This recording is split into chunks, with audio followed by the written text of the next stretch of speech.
Page 148, second part, chapter 5. We probably devoured a world record amount of food that weekend. Appetites returned and then accelerated as our stomachs grew more used to big-sized meals. We still had 3 weeks to go in the first phase, but nothing compared to Hell Week. We were perfecting techniques in hydrology, learning tide levels and demographics of the ocean floor. That's real SEAL stuff, priceless to the Marines. While we were planning and landing, we're in there early, moving fast, checking out the place in secret, telling them what to expect. There were only 32 members of the original class left now, mostly because of injury or illness sustained during Hell Week. But they'd been joined by others, rollbacks from other classes, who'd been permitted another go. This applied to me because I had been on the enforced break when I had broken my femur, and so when I rejoined for Phase 2, I was in Class 228. We began in the diving phase, conducted in water, mostly under it. We learned how to use scuba tanks, how to dump them and get them back on again, how to swap them over with a buddy without coming to the surface. This was difficult, but we had to master it before we could take the major pool competency test. I failed my pool competency test, like a whole lot of others. This test was a royal bastard. You would swim down to the bottom of the pool with the twin 80-pound scuba tanks on your back, a couple of instructors harassing you. You're not allowed to put a foot down and kick to the surface. If you do, you've failed, and that's the end of it. First thing these guys do is rip off your mask, then your mouthpiece, and you have to hold your breath real quick. You fight to get the mouthpiece back in, then you unhook your air intake line, and you have to get that back real fast, groping over your shoulder behind your back.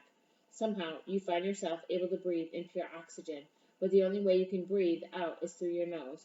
A lot of guys find the cascade of bubbles across their face extremely disconcerting.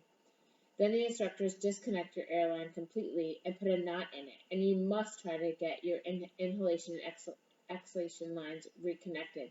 If you don't or can't even try, you're gone. You need a good lungful of air before this starts. Then you need to feel your way blind to the knot in the line behind your back and start unraveling it. You can more or less tell by the feel if it's going to be impossible, what the instructors call a whammy. Then you run the flat edge of your hand across your throat and give the instructor a thumbs up. That means I'm never going to get the knot undone, permission to go to surface. At that point, they cease holding you down and let you go up, but you better be right in your assessment of that knot. In my case, I decided too hastily that the knot in my line was impossible, gave them the signal, ditched my tank over my shoulder, and floated to the surface. But the instructors decided the knot was nothing like impossible and that I had bailed out of a dangerous situation. Failed. I had to go in and sit in line in front of a poolside wall, and it would have been a lot of shame except there were so many of us. I was instructed to take the test again, and I did not make the mistake a second time. Undid the son of a bitch knot and passed the pool comp. Several of my longtime comrades failed, and I felt quite sad. Except you can't be a SEAL if you can't get your nerves underwater. As one of the instructors said to me that week, "See that guy in some kind of panic over there? There's confusion written all over him. You might have your life in his hands one day, Marcus, and we will not, allow that to happen." Pool comp is the hardest one of all to pass, just because we all spent so much time in the water and right now had to prove we had the potential to be true SEALs, guys to whom the water was always a sanctuary. It must not be a threat or an obstacle, but a place where we could alone survive. Some of the instructors had known many of us for a long time and desperately wanted us to pass, with the slightest sign of weakness in pool competency, and they wouldn't take a chance. Those of us who did stay moved on to Phase 3. With a few rollbacks coming in, we were 21 in number. It was a winter now in the Northern Hemisphere, early February, and we were prepared for the hard slog of the land warfare course. That's where they turn us into Navy commandos. This was formerly called demolition and tactics, and the training is as strict and unrelenting as anything we had so far encountered.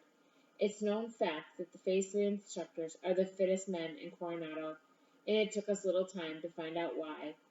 Even the opening speech by our new proctor was edged with dire warnings. His name was Instructor Eric Hall, a veteran of 6 steel combat platoons. Before we even started on Friday afternoon, he laid it right on the line. We don't put up with people who feel sorry for themselves. Any problem with drugs or alcohol, you're gone. There's 4 bars around here that guys from the team sometimes visit. Stay the hell out of them. Hear me? Anyone lies, cheats, steals, you're done, because that's not tolerated here. Just so we're clear, gentlemen. He reminded us of the 10-week course, and we weren't far from graduation. He told us where we'd be, 5 weeks right here in the center, with days at Land Navigation Training Area in La Pasta. There would be 4 days at Camp Pendleton on the shooting ranges. That's a 125,000-acre Marine Corps base in Los Angeles and San Diego, between Los Angeles and San Diego. We would finish at San Clemente Island, known as SEALs as the Rock, and the main site for more advanced shooting and tactics, demolition, and field training. Eric Hall finished with a characteristic flourish. Give me 110% at all times, and don't blow it by doing something stupid. Thus, we went at it again for another 2.5 months, heading for the first Group 1 mountain training facility, 3,000 feet up the rough, jagged Laguna Mountains at La Costa, 80 miles south of San Diego. That's where they taught us stealth, camouflage, and patrolling, the essential fieldcraft of the commando. The terrain was really rough, hard to climb, steep, and demanding. Sometimes we didn't make it back to the barracks at night and had to sleep outside in the wild country. They taught us how to navigate across the land with maps and compass, and at the end of the week we all passed the basic course, 3-mile journeys conducted in pairs across the mountains. Then we headed back to the center to prepare for Camp Pendleton, where we would undergo the first intensive course in weaponry. No time was lost. We were there with submachine guns, rifles, and pistols, training for the not too distant days when we would go into combat armed with the M4 rifle, the principal SEAL weapon of war. First thing was safety. We all had to learn by heart the 4 critical rules. Consider all weapons to be loaded at all times. Never point a weapon at anything you do not want to put a bullet through. Never put your finger on the trigger unless you want to get shot. You want to shoot. Know your target and what's behind it. They kept us in the shooting range for hours. In between times, we would dismantle and assemble machine guns and the M4, all under the eyes of an instructor who timed us with stopwatches. And the brutal regime fitness never wavered. It was harder than second phase, but now we had to run carrying heavy packs, ammunition, and guns. We had a couple weeks at the center to study high explosives and demolition. This mostly involved straightforward TNT and plastic with various firing assemblies. The practical work happened only on the island of San Clemente, and before we got to do that, we had another rigorous training schedule to complete, including one 14-mile run along the beach and back. This was the first time we had to run any race without being wet and probably sandy. Just imagine, dry shorts and running shoes. We floated along, not a care in the world. It was mid-March before we decamped to San Clemente for 4 weeks of training, long hours, 7 days a week until we finished. The rugged moonscape of the island is situated off the California coast, 60 miles west of San Diego, across the Gulf of Santa Catalina. For almost 50 years, the U.S. Navy has been in command here and using this place as an extensive training area. There are no civilians, but parts of the islands are important wildlife sanctuary. There are lots of rare birds and California sea lions who don't seem to care about violent explosive, shells, and naval air landings. Up in the northeast, right on the coast, you find the SEALs. And there we learned the rudiments of fast and accurate combat shooting, the swift changing of magazines, expert marksmanship. We were introduced to the deadly serious business of assaulting an enemy position and taught how to lay down covering fire, slowly, then faster, first in daylight, then through the night. We were schooled in all aspects of modern warfare we would one day need in Iraq or Afghanistan: ambushes, structure searches, handling prisoners, planning raids. This is where we got down to the serious technique of reconnaissance. We moved on to really heavy demolition, setting off charges on a grand scale, then hand grenades, then rockets, and generally causing major explosions, and practicing until we demonstrated a modicum of expertise. Our field training tasks were tough, combat mission simulations. We paddled the boats to within a few hundred yards of shore and dropped anchor. From the holding area, we sent in scout recon guys who swam to the beach, checked the place out, and signaled the boats to bring us in. This was strict OTB, over the beach, and we hit the sand running, burrowing into hides just beyond the high water mark. This is where SEALs are traditionally at their most vulnerable, and the instructors watch like hawks for mistakes, signs that would betray the squad.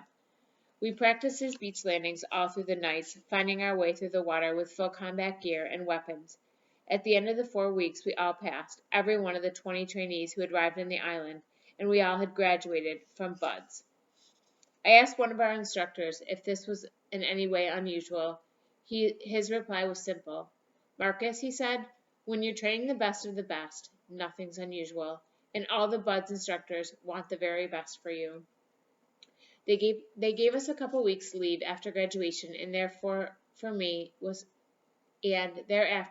me it was high density education. First jump school at camp at Fort Benning, Georgia, where they turned me into a paratrooper. I spent 3 weeks jumping out of towers, then out of a C-130, from which we all had to make 5 jumps. The aircraft is a hell of a noisy place, and the first jump can be a bit unnerving. But the person in front of me was a girl from West Point. She dived out that door like Superwoman. I remember thinking, Christ, if she can do it, I'm definitely going to do it, and I launched myself into the clear skies above Fort Benning. Next stop for me was 18th Delta Force Medical Program, conducted at Fort Bragg, North Carolina. That's where they turned me into a battlefield doctor. I suppose it was more like a paramedic, but the learning curve was huge. Medicine, injections, IV training, chest tube, combat trauma, wounds, burns, stitches, morphine. It covered just about everything a wounded warrior might need under battle conditions. On the first day, I had to memorize 315 examples of medical terminology, and they never took their foot off the high discipline accelerator. Here I was, working all day and half the night, and there was still an instructor telling me to get wet and sandy during the training runs. I went straight from North Carolina to SEAL qualification training, 3 more months of hard labor in Coronado, diving, parachute jumping, shooting, explosive, detonation, a long, intensive recap of everything I had learned. Right after that, I went to join SDV, School Submarines, in Panama City, Florida. I was there on 9/11, and little did I realize the massive impact those terrible events in New York City would have on my own life. I remember the pure indignation we all felt. Someone had just attacked the United States of America, the beloved country we were sworn to defend.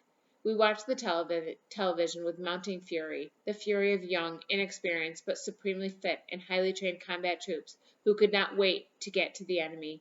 We wished we could all get at Osama bin Laden's al-Qaeda mob in Iraq, Iran, Afghanistan, and wherever hell those lunatics lived. But be careful what you wish for. You might just get it. A lot of guys passed SEAL qualification training and received their tridents on Wednesday afternoon, November 7th, 2001. They pinned it right in the short ceremony out there in the grinder. You could see it meant all the world to the graduates. There were, in fact, around 30 left in the original 180 who had signed up long ago, first day of induct. For myself, because of the various educational commitments, I had to wait until January 31st, 2002 for my trident.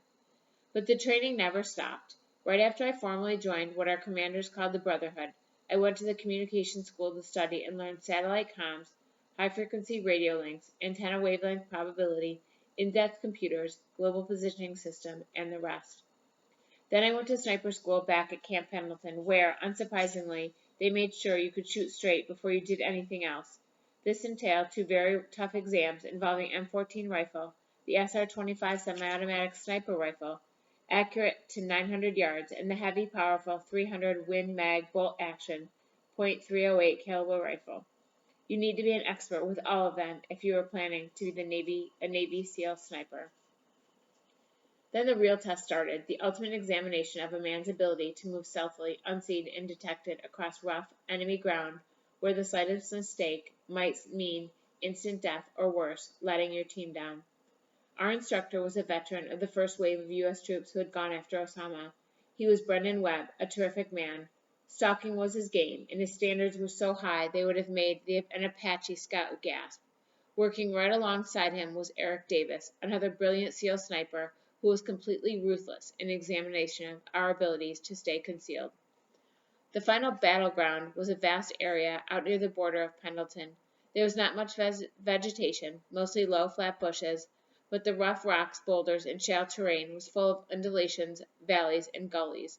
Trees, the snipers' nearest and dearest friends, were damn sparse, obviously by design. Before they let us loose in this barren, dusty no-man's land, they subjected us to long lectures stressing the importance of paying attention to every detail. They retaught us the noble art of camouflage, the brown and green creams, the way to arrange branches on your hat, the dangers of a gust of wind, which might ruffle your branches alone if you weren't set tight, betraying your position. We practiced all the hours God made, and then sent us out to the range. In a vast sweep of the ground, the instructors survey it from a high platform. Our stalk began 1,000 yards from that platform, upon which the gimlet-eyed Webb and Davis stood, scanning the acres like a pair of revolving radars. The idea was to get within 200 yards of them, and then fire through the crosshairs of a target. We had practiced doing this alone with a partner, and boy, does this ever teach you patience. It can take hours just to move a few yards. But if the instructors catch you as they sweep the area with the high-powered binoculars, you fail the course. For the final test, I was working with a partner. This meant we both had to stay well concealed. In the end, he finds the range and calls the shots. I adhere to his command. At this stage, the instructors have installed walkers all over the place, and they're communicating by radios with the platform. If the walker gets within 2 steps of you, you've failed. Even if you get your shot off unseen and hit the target, and they find you afterwards, you still fail. It's hard, tough, thinking man's game, and the test is exhaustive.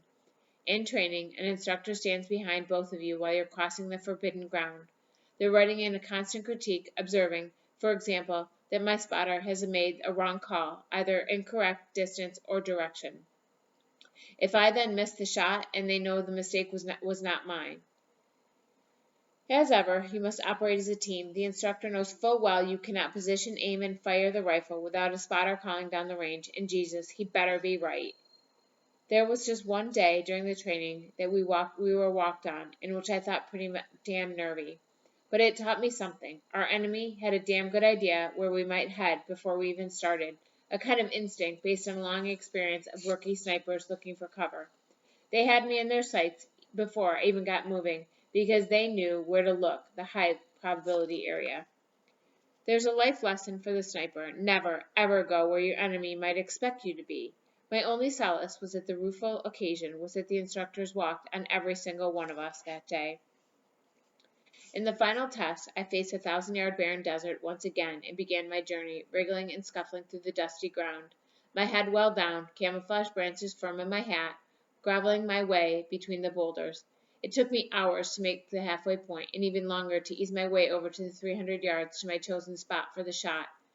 I was not seen, and I moved deadly slowly for the rocks from gully to gully, staying low, pressing into the ground. When I arrived at my final point, I scuffed together a little hide of dirt and sticks and tucked behind it, my rifle carefully aimed. I squeezed the trigger slowly and deliberately, and my shot pinged the metal target right in the middle. If that had been a man's head, he'd have been history. I saw the instructors swing around and start looking for the place my shot came from, but they were obviously guessing, and I pressed my face into the dirt and never moved an inch for an hour. Then I made my slow and careful retreat, still lying flat, disturbing not a twig or rock, an unknown marksman, just the way we like it. It had taken 3 months, and I passed sniper school with excellent marks. SEALs don't look for personal credit, and thus I cannot say who the class voted their honor man. The last major school I attended was Joint Tactical Air Control. It lasted 1 month, out in Fallon Naval Air Force Base, Nevada. They taught us the basics of airborne ordnance, 500-pound bombs and missiles they can hit and what they can't. We also learned to communicate directly with aircraft on the ground and getting them to see what we see, relaying information through satellites and controls. I realize it has taken me some time to explain precisely what a Navy SEAL is and what it takes to be one. But we are always told you have to earn the trident every day. We never stop learning, never stop training. To state that a man is a Navy SEAL communicates about 10,000ths of what it really means. It would be as if General Dwight D. Eisenhower mentioned he'd once served in the Army. But you know that, what it took, what it meant to all of us, and perhaps why we did it. Okay, we do have our own little brand of arrogance. But we paid for it, every last drop of that sin, in blood, sweat, blood, and brutally hard work. Because above all, we are patriots. We're willing to carry out the fight to whoever We will willingly carry the fight to whoever may be the enemies of the United States of America. We're your front line, unafraid and ready to go in against Al-Qaeda, jihadists, terrorists, or whoever the hell else threatens this nation. Every Navy SEAL is supremely confident because we're indoctrinated with a belief in victory at all costs, a conviction that no earthly force can withstand our thunderous assault on the battlefield. We're invincible, right? Unstoppable. That's what I believed to the depths of my spirits on the day they pinned that trident on my chest. I still believe it, and I always will.